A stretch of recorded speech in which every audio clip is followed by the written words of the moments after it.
నా చెడుల్ని నేను కనికరించాలన్నా నా వైపు తిరగటం లేదే, నాకు మొరపెడటం లేదే. యేసయ్యా అంటే నేను స్వస్థపరుద్దామని, రక్షిద్దామని, కాపాడదామని ఆశపడుతున్నానని ప్రభు మనల్ని చూసి దేవుడి కుడి పార్శ్వమున విజ్ఞాపన చేస్తున్న ప్రభు, నశించిపోతున్న వారి కొరకు ఆవేదన కలిగి ఉన్నారు. నీ స్నేహితులు, నీ బంధువులు, నీ ఇంట్లో ఉన్నవారు ఇంకా రక్షించబడకుంటుంటే నువ్వు చూస్తూ కూర్చుంటున్నావా? యేసయ్య ప్రేమను గురించి వారికి చెప్పవా? వారి మీద కనికరపడి, వారి మీద జాలిపడి, వారి అవసరత తీర్చగలిగిన వాడు, వారికి సలహా అయోమయమండి, ఏం చేయాలో తోస్తం లేదండి. ఎవరు సలహా ఇచ్చేవారు మాకు లేరు, ఎవరు మాకు నడిపించేవారు లేరు. ఇలాంటి ఆలోచనలతో మేము కృంగిపోయిన సమయంలో మాకు మంచి ఆలోచన చెప్పేవారు ఉంటే చాలు. దేవుడండి మనకి ఆలోచన చెప్పేవాడు.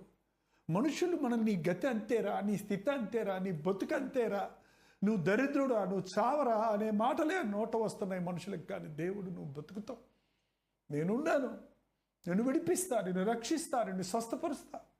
కుష్ఠరోగం లేదు, ప్రభు ముందు నిలబడి నీకు ఇష్టమైతే నన్ను శుద్ధిని చేయటం ముందు దూరంగా ఉండవయ్యా, తర్వాత మాట్లాడవయ్యా అని చెబుతాం మనమైతే.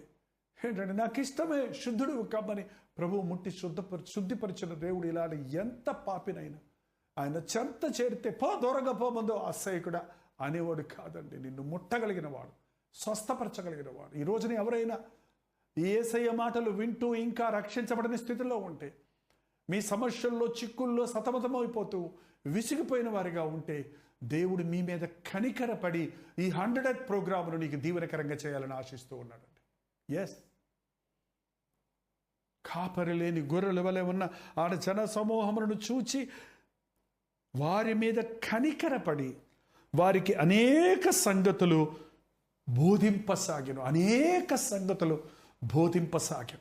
ఒక్క సంగతి కాదు, కుటుంబం సంగతి, భార్యలు ఎలా ఉండాలి, భర్త ఎలా ఉండాలి, బిడ్డ ఎలా ఉండాలి, తల్లిదండ్రులు ఎలా ఉండాలి, అధికారులు ఎలా ఉండాలి, యజమానులు ఎలా ఉండాలి, విశ్వాసులు ఎలా ఉండాలి, పరిచయుడు ఎలా ఉండాలి, సుంకరు ఎలా ఉండాలి,